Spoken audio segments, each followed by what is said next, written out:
I didn't even have a winter coat when I came to Paris. I was wearing dresses, I had flip-flops. But I do miss the yellow school buses. I said my daughter will never be able to experience that. You know, like going to school in a yellow school bus and the song, the wheels on the bus go round and round. Yeah, and I was like sitting down thinking, I'm gonna be single, I'm not gonna find anyone. And then I found the love of my life. This one is probably the hardest. What's the most difficult French word you think you can pronounce? There's so many. Every American dreams to la vie en rose until they meet la paperasse, French paperwork. But today, we have someone who not only succeeded and went through that, but is now calling friends home. So we have Lulu on the show. Thank you. Bonjour. Bonjour, Lulu. Well, grab a café crème and we'll deep dive into a story. So, Lulu, you made it to France. You just told me your story is actually quite incredible because you intended to just move for like 1 year. Yeah. Turns out it's been more than 1 year. Yeah. Can you tell us what happened? Yeah, actually, I applied for my master's in Paris. And I told all my family I would be back in 1 year. Just hop in, do my master's, and come back. But actually, after I finished doing my master's, I found a job in Paris. It was quite easy, actually, because the universities are quite recognized. And I fell in love. And not with Paris. Not just with Paris, but I found love. Then I got pregnant. And now it's been 8 years and I'm still here. Okay. So that's the best gift that I've received. So your kid is 7 years old? No, they're much younger. One is 1 year old and the other one is 3.5. Oh. So very small. So you can still speak better French than they do, but they'll probably soon catch up. No, I think my 3-year-old speaks better French than me. The funniest thing is that the other day, she was like, Maman, tu comprends pas? Et j'ai dit, no, I speak French, English, and I also speak other languages, like Vietnamese and Spanish. And now I'm teaching her the other languages as well. But it's just funny because sometimes she speaks to me and she's just like, oh, mommy doesn't speak French. And if I'm correct, you also have a French husband. Yes. That could help as well with like kind of learning lessons or... You would think. You really, yeah, you would think that. But I say that his English got better. So he speaks perfect English. But my French, not so much. Because teaching someone French takes a lot of patience. Like teaching another language is a lot of patience. I'm teaching my daughter English, and it's my responsibility because her whole life is in French. The crèche, the school, everything's in French. So like to have the reflex of like correcting people, repeating as well, because for my daughter, when I'm teaching her English, she'll say something in French and I'll repeat it in English. So she knows what the word is. She knows how to ask the question. And my husband doesn't have that reflex. And it's okay. But so you found a rare Pokemon there because like my grandma in my 40s, she would still correct me. Like usually the French love to do that. That's very true. That's true. Okay. So you started in Alsace when you moved? No, actually I originally started in Paris. Oh, okay. I did my master's 2 years, and then I stayed 2 years after that working, enjoying Paris with the love of my life. And then when I was pregnant, I decided to move to Alsace because I wanted to raise them outside of the city center because I was really like near the Canal Saint-Martin. Nice. In my tiny 30-meter square apartment, and it was like impossible to think of raising kids in a small apartment. So we moved. We got a much bigger apartment with a garden, a garage, lots of space. After 4 years, we decided to move back to Paris because, I mean, everything happens in Paris. Our family's here, our friends are here. And in terms of cities, I think there was Colmar. Colmar, yeah. So Colmar, Paris, obviously they're probably very different. Yeah. What would be some of the difference that would, off the top of your head that you think of? I have for the to audience, be that could be interesting. Yeah, I have to be honest. When I moved to Colmar, I cried a lot. Oh, really? Yeah, it was very emotional for me because being an expat, you kind of want to build your community because you're like, you want a home away from home. So you want to find people who experience the same thing as you. You want to find your own community as well. It doesn't have to be like Americans living in France, but just like other people who lived in other countries who experience like the move, you know, or like living in a country that's not your native language. So it was really hard for me because Colmar is very small, especially compared to Paris. But it was hard to find that expat group. And you have that more in Paris. There's just more people, and there's a community. So let's be cheeky then. You know, is there any one at least of the Parisian cliché that you've embraced and that got you to come or maybe to come back to Paris? One thing you love about Paris? I love the fashion. I mean, that is the cliché. Yes, yeah, good. I'm from California. I didn't even have a winter coat when I came to Paris. I was wearing dresses. I had flip-flops. Imagine flip-flops. In Paris, yes. Yeah, that's horrible for the cobblestones. But I'm a California girl. I had like bikinis under my clothes because I was going to the beach. I had like the sun bleach hair, the flip-flops. And when I came to Paris, I was like, oh, this is another level. Oh, yeah. And so I just love the fashion. I love how everyone just looks so well put together, but not like a lot of work. So easily put together is the best way to put it. So let's reverse this view. Is there one of, French or Parisian specific, like could be either, but cliché you'd like to, let's say, destroy, you know? Oh, yeah, definitely. The smoking. Oh. Yeah, because you want to enjoy like a terrace. You want to be outside. You want to enjoy the view. Even if it's like the Eiffel Tower, the Louvre, it doesn't matter, the Seine. But then the person next to you is smoking. And then I have to wash my hair after. All my clothes smells like smoke. And it's just like, you want to enjoy being outside. But then outside also means like there's a bunch of smokers. Yeah, and especially I think California is one of those states where like smoking is the most restricted. Yeah, you can't smoke on campus. You can't smoke on campus. Like the UC Berkeley campus is like signs everywhere that say you cannot smoke on campus. Yeah, so it feels so like polarized then, I suppose. Yeah, okay. 100%. Well, there's one topic we have because you talked about moving and, from the US, but also different parts of France. And actually, you told me your husband has no play in you moving. You did your visa and all, as a big girl. So without the help of the French guy. So bureaucracy. What was one of your first big wins, for example, or like things like you proud of, like, okay, I did it, Well, I love how the French always say c'est pas possible because they tell you, okay, c'est pas possible, whatever you do, it's impossible. It's the by default answer. Yeah. So one of my biggest wins was just after graduating, you have to like convert to your working visa. But mine was like during COVID. Which was like everything was closed and I was like trying to do many things. So I was like calling, emailing, and like nobody was responding. I even arrived at the prefecture and they said to call. And then when I called, they were just like, oh, do this. And I was like, I did that. And then I was like going in circles. And then finally they were just like, oh, it's expired. We can't help you. You're done. Wow. And I was like, no, that's not possible. And my work is like, well, you need a titre de séjour if you want to keep working because I was already working. And so I thankfully screenshot everything. When the website wasn't working, I was screenshotting. I even screenshot like the times I called them. I had like record of everything. I had like records of all the emails I had sent where nobody was responding to me. And then finally they were like, okay. Oh, wow. You actually tried. We're going to process your file. You did a really good job. Yeah, I didn't give up. Yeah. That's great. It's actually great advice. Yeah. You were persistent. Yeah. To be fair, I was probably one of the worst time to do some paperwork because pretty much everything was on shutdown or like, that was a bit of a mess. I remember this period admin-wise. Yeah. Okay. Maybe one of the funniest losses in that bureaucracy battle. I don't know if you have you ever failed?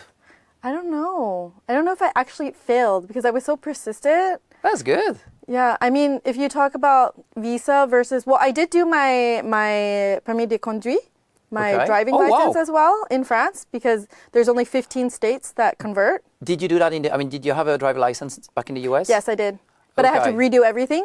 So how was the test like compared to the US? Like, I've been told it's harder, is it? Or what? Oh, yeah, it's so much harder in France because in the US, it's usually, well, I did it when I was 18, so that was a really long time ago. I don't know how it is now, but usually it was like 4 options, 1 answer. Okay. Paper, you take the paper, you have, I don't know, 30, 1 possible answer, you're done, it's written, it's okay. France is another level, huh? It's videos, multiple options. It can be all of them. It can be one of them. It's just like, and then the video only plays 1 time. And it's in French. Yeah, it's in French. Oh, I tried to do it in English. I contacted all 13 translators in all of Alsace. Impossible. C'est pas possible. Oui, c'est pas possible. They told me no, actually. And then I had no option but to do it in French. And I was like, okay, this is the ultimate French test. I can do it. I did my master's in biomedical engineering. I think I can pass a driving test that a 16-year-old can do. So I was like, Yeah. But even in my 40s, I have probably like a bit-life crisis. But like I'm going through the test again to get a motorbike, and I'm like, why am I doing that? It's it reminded me like these tests, but I mean also you're the proof that if you work on that, it is completely doable. But compared to the US, apparently it's not as easy. it's hard. And I took it like But the test itself, the driving test. The driving in test, I thought I contrast, is failed. easy. Oh, really? Yeah, so go back to the written one. I did it twice. I did it like one day, and I was like, I can do it. So I did it again 2 days later, and I passed. Okay. Second time, in French, right? And then the driving test, I literally like drove out of the test office, and the mediator, he like pressed the brake, and I was like, we should just leave. We should just go home because I think I failed. And it went on for like 30 minutes. Okay. And I was and then he braked again another time. I went home crying. I was like, I failed my test. There's no way that he can brake 2 times. And I failed. But I passed. I passed with extra points, actually. So this one actually was easier than expected. Yeah, it was much because in the US, you bring your own car and you test in that car that you bring. In France, it's a test car from the driving school that you drive. Okay. So you've already driven that car. You don't have to worry. It's the car that you practice in as well. Ah, okay. Yeah, so it makes it also easier. Yeah. Okay. Yeah. Okay. Well, to stick on this admin front, but leaning towards family. So you do have 2 kids in France. They're young, but so you probably have experienced the already the school or preschool, the canteen, and all of that. Childcare. What would you think? You may not have experienced that in the US, but you probably have friends back there. What do you think is better in France in that regard? Oh, there's so many things better in France. Well, first off, the food. Well, let's just start with the food, okay? Because I dropped off my daughter. French. Yeah, I mean, obviously, food is better in France, right? I dropped off my daughter at the Periscolar. It's on Wednesday. Yes, That's yes. the Periscolar. Yeah. So I After dropped school? Yeah, after school. I dropped her off on Wednesday at the canteen because I wanted to give her a half day. So I was actually there in the kitchen. They served her the plate, and I said, "This is delicious. Can I eat it? Like, this looks so good." She didn't want to eat it. She doesn't eat very much. And I was like, I'll eat it, because it was like a full-on meal. It was like a hot meal on a plate with like a protein, carbs, and vegetables. For us in the US, it's like a tray, like this like plastic tray. And we got like tater tots and burgers and pizza. And it's so true. That sounds a bit cliche. But yeah. It is a cliche, but I did have that. I did have burgers and these, Okay. But you're used to it. I mean, obviously, I'm very biased, so I'm happy to hear that. But, yeah. But I do miss the yellow school buses. I said my daughter will never be able to experience that. Like going to school in a yellow school bus and the song, "The wheels on the bus go around and around." Yeah. I thought it was a British song. Is it a British song? I don't because know. we have yellow school buses. Do they have yellow No, but I school mean buses? that song, I'm just knowing the song because of my children and because of Peppa Pig. So, yeah. And as Peppa Pig is British, that's why in my mind I thought Well, it was. I have to do research to see who. But that might be American because you do have those, very stereotypical buses. Yeah. Yeah. Well, to stick on this topic as well, would you have any advice? Because, well, kind of, you had your kids there, you raised your kids here, but any advice for potentially Americans watching that want to move with a family, so with kids? What would you tell them? Practical advice or things, off the top of your head that you think might be? If they were moving here, it's actually quite complicated. Oh, really? Yes. So even because we moved from Colmar to Paris very recently in the last month. Oh, you had to change schools and stuff. Yeah. And so I literally made a list of all the things that I had to do, because in France, it's very different from in the US. For example, if you're just moving by yourself, it's way easy. You're just one person. You have already the administrative stuff that you have to do. But moving an entire family is quite complicated, because if both the parents work, you have to do like Wednesdays, after school, you have to do the daycare. The daycare sometimes is 1 year wait list. So if you don't apply for the wait list in months in advance, you're not going to get it. Like I applied when I was pregnant, and they even told me like not until almost 1 year later. Yeah, that was a big city. So, Yeah. that was the same for two of my girls, and so we had to go private. But so Yeah, see? well, basically, it's always possible, but it might be expensive. Yeah, yeah. So, but obviously there's like news and stuff like this. But if you're moving with a whole family, it's complicated, but absolutely doable. I did it. I'm not French. I figured out the system. But the bottom line is you have to anticipate Yeah. and in potentially advance. budget for that, because Yeah. there might be things that looks doable, like, after school, public, free, but actually might not be, because there's like a 1 year wait list, like you were saying. Yeah, but if the other person, for example, if one person is moving and it's only because one person is working and the other person can stay home, half of these problems go away. The after school, the Wednesdays, the other person can take care of the children. So, but we both work full time, and we need childcare full time, and that gets complicated. Yeah, no, sure. Yeah, right. Yeah. So budget-wise, also practical tips. Well, in your personal experience, what did you maybe under budget for, or maybe over budget for? Maybe we can be optimistic, but I don't think those happen, do they? I definitely under budget for the apéros. That's a good one. The drinks. Yeah, no, definitely. Because I think when I was living in Paris, even now, because I'm back now, but living in Paris, there's always something to do. And I can go out Monday to Sunday, drinks, friends, dinner, apéro, whatever. As a student, it's quite cheap, because there's some places you can get a glass of wine for €3. Not the best glass of wine, but we were going out a lot. And this is a touristic city. Even I got caught up in, got too excited and go to some places. I'd like to go there. Didn't really look at the menu, and having ended up with like a €16 beer. Yeah. And you're like, oh. Yeah, definitely. Yeah. It's the problem, but also the advantage. There's so many options in Paris. You can take cuisine from anywhere, and you have so many good, delicious options, from French to Asian to... Right. Yeah. Well, Paris is quite heavily leaning on food. Yeah. Yeah. So, any obvious and or expensive mistake you've done, and maybe you can avoid people wanting to make the move doing as well? I made the worst mistake ever.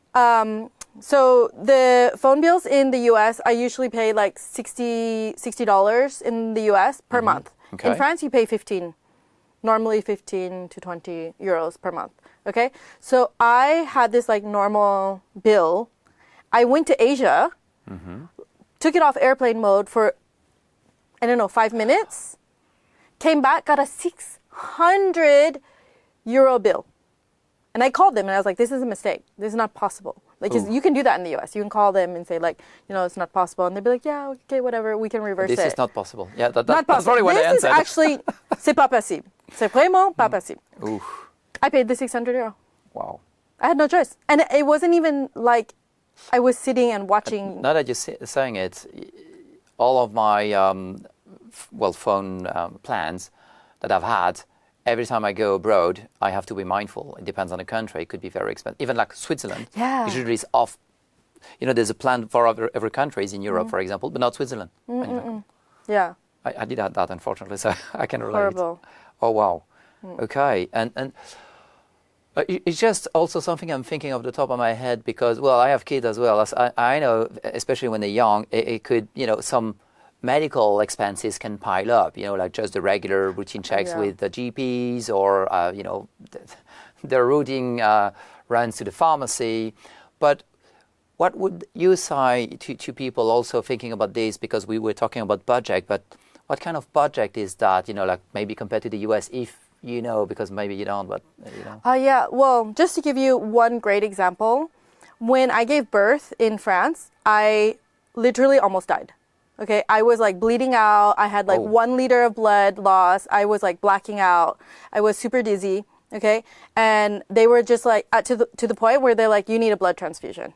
Okay, and you need to stay here longer. You need to stay a very long time. Okay. And they were just there. At some point, there was like 8 doctors in the room, whatever. I never once was worried how much was this going to cost me. Not once. Okay? 5 days in the hospital, they teach you how to change the baby, how to clean their eyes, how to bathe them, everything. I was there for 5 days, and they were like, "Can you stay longer?" And I was like, "No, I want to go home." But actually, they were just like, "Can you stay more?" Yeah. And what was my bill? I don't even have a bill. I don't even know where to find the bill. I looked for it. I can't find it. My sister was there 24 hours. They kicked her out. They were just like, "You're done with the baby." In the US? Yeah. Okay. In the US, she had her baby, went home 24 hours. When I told her I was there 5 days, she was just like, "Why?"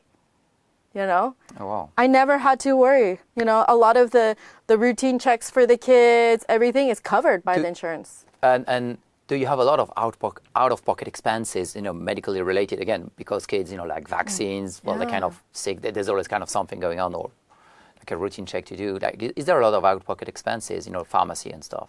Pharmacy, I would say sometimes, but nothing compared to the US. I remember being afraid to go to the doctors because my copay was like $75 Okay. just to go visit. So I was like sick. Which is not even the price of a GP in France. So. Yeah. So I was just like, I'm sick, but not that sick. I'm going to be okay. With kids, if it's like required, there's like, I don't know, you see the doctor after 15 days when they're born, 3 months, 6 months, whatever. If they're like these required ones, you don't pay. You get reimbursed for them. Okay. Yeah, no, right. Yeah. I mean, it's expensive to have kids, period. Well, yes, but that's because like, you need to buy stuff like diapers and clothes and and they grow fast. Yeah, and they were saying it's actually cheap when they're young. Wait till they get older and then they want to go to Paris. Not looking forward to that. They wanted an apartment in Paris. Yeah. Oh wow, yeah. Well, because France, like especially Paris, is the city of love, we also need to be like, I don't know if we can call that sexy time, but some dating, I wouldn't say advice, but a cliche that might be true about French romance, and what is definitely Netflix nonsense. Okay. Because you did fall in love in France and in Paris. But it took some time.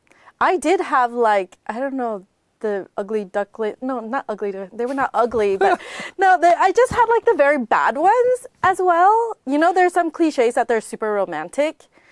It's not true. I feel like this generation. On the French all handsome?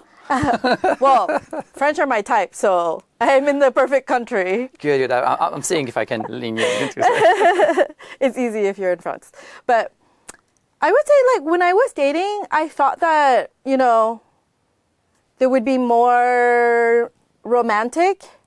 But I did get ghosted a few times. Oh. I also ghosted them. I know. I mean, with the dating apps, it's not like... That's a bit of a different story, right? Yeah, right?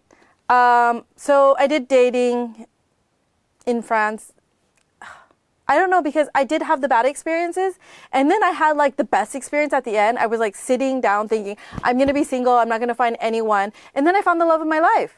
He just literally walked in and I just like fell in love with him. Oh, wow. Love at first sight. Yeah, it was definitely love at first sight. This is a good cliche. Yeah, like he walked in, and how often do you remember your partner walking in? Like that person. That is romantic. Yeah. That's good. He's super romantic though. So you see, it's French. He is, but not all of them. Like he Yeah. leaves like love notes, and he buys me flowers, and he'll like leave them in my closet. And So you see that can happen if you move to France? yes, there are some lucky ones that are very romantic. Oh, good. Amazing. You're also a content creator. Usually you could say by the volume of comments if something is plus or, well, more or less controversial. So what was one of your most controversial Yes, takes or posts? my ones that have the million views are usually the ones where I'm trying to speak French. And the French jump in the comment. Yeah, well, yes. Well, I like to make videos where I ask the French people to correct my French. So I'm asking to get criticized, I guess. Yeah, okay, Yeah? okay. Yeah, you're calling for it. Yeah, because I need it. We were talking about that earlier. I will never get better. And actually, I got better making these videos because people were correcting me and I was building confidence to speak more French. But the ones that went the most viral were actually when I was speaking French and they were just like, oh, but I speak English. So I'm trying to practice my French and they want to practice their English. Language exchange. Yes, that sounds very French. And actually, usually, well, this is my theory, but I think a lot of French, when you try to speak French and they very quickly revert, well, like switch to English, it's not because they think your French is broken, well, maybe, but the real probably reason is because they want to practice their own English. Because I feel offended when they do that. Yeah, they don't think about that. Yes. It's like your accent is not good enough. We're just going to switch the language. Which often their English is quite broken as well, if we're being honest. So yeah. There's a lot of people, especially nowadays, who are looking or dreaming or contemplating the idea of moving to France. Although, probably like that was the case for you, it might be quite, makes people anxious. Obviously, it's quite a leap of faith. What would you tell them, to maybe reassure them or tell them like, well, it's doable? What would you tell them to potentially make the move? Well, if I could give the advice to other people who want to move to France specifically, or a country where you don't speak the language, do it as soon as possible. The sooner you do it, the better, especially in France, because if you do it before you're 27, there's so many different advantages. Just in France alone, you can go to museums, there's discounts and, discounts to travel. Once you're here, there's like discounts for the train. And why not do it younger? Do it before you have kids, before you find your partner. Maybe you'll fall in love. Maybe you'll fall in love in Paris, in France. Or then on the quite right the other end of the spectrum, like retiring also because like kids might no longer be part of the package. Yeah. That's right. Like just don't be afraid to do it because why not? Okay. Good. Yeah. So this is one of my favorite sections of the interview. I'm gonna shoot a few questions your way. I call that the rapid fire. So let's see how French you became. Okay, for coffee, are you rather a bar counter or to go? Bar counter. That's Parisian. Good. Okay, but okay, would you rather go like train to the coast or like a brocante on a Sunday? Coast. California girl. Coast. Okay, so still the beach appeal. Yeah. Okay, which hopefully that didn't come across the wrong way. I know we don't pronounce this word. Yes, beach. Yeah. Yeah, it's so difficult. Okay, baguette, because people say baguette a lot, especially from the US. But when you're in France, you find out that no, there's just a baguette doesn't exist. There's like, do you want a tradition, céréales? So which baguette are you? Tradition. Okay, you mentioned museum and stuff like this. Let's see what you prefer. Left bank museum or right bank terrace? Right bank. I'm sorry. I love a museum, but right bank. Yeah, I might be on your team, but well, let's not say this too loud. Don't judge me too much. Okay, this one is probably the hardest. What's the most difficult French word you think you can pronounce? There's so many. Well, where do I start? Where do I start? I can give you two on the top of my head. Okay. Because I can't even say them. Okay, so I work in France. I work in French. And the word that we use all the time is meeting. And I've been saying it wrong all the time. So I say réunion. Réunion. Réunion, yes. Réunion. Yes, it's close enough. Lots of practice. Yeah, Lots of practice. And another one is entretien. Interview. Interview. When you have Entretien. Oh yes, entretien. Oh, well, yes. This didn't realize it. Yeah. Sounds difficult. I give up. I just say interview. I was like, what you have to do to get the job. Okay, let's end this round with an easier question. Although a test. I'm sorry, I'm still a bit cheeky. You know, when is apéro time? Oh. What time? What time? Would you say in your book? 6. Yeah, it's good enough. Yeah? Okay. 6 to 7. Yeah, okay, good. According to French national laws. Yeah.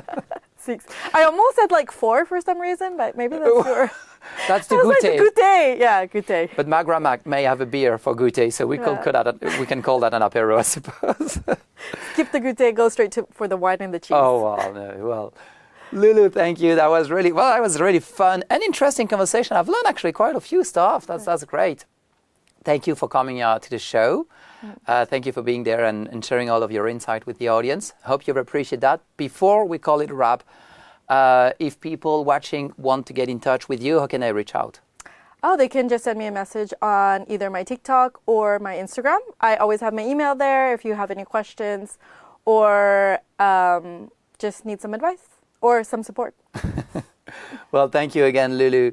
As always, thank you all for watching. We'll see you next time with maybe more croissant next time around. We're out of croissant today. Well, thank you for having me. Thank you, Lulu. See you soon. See you.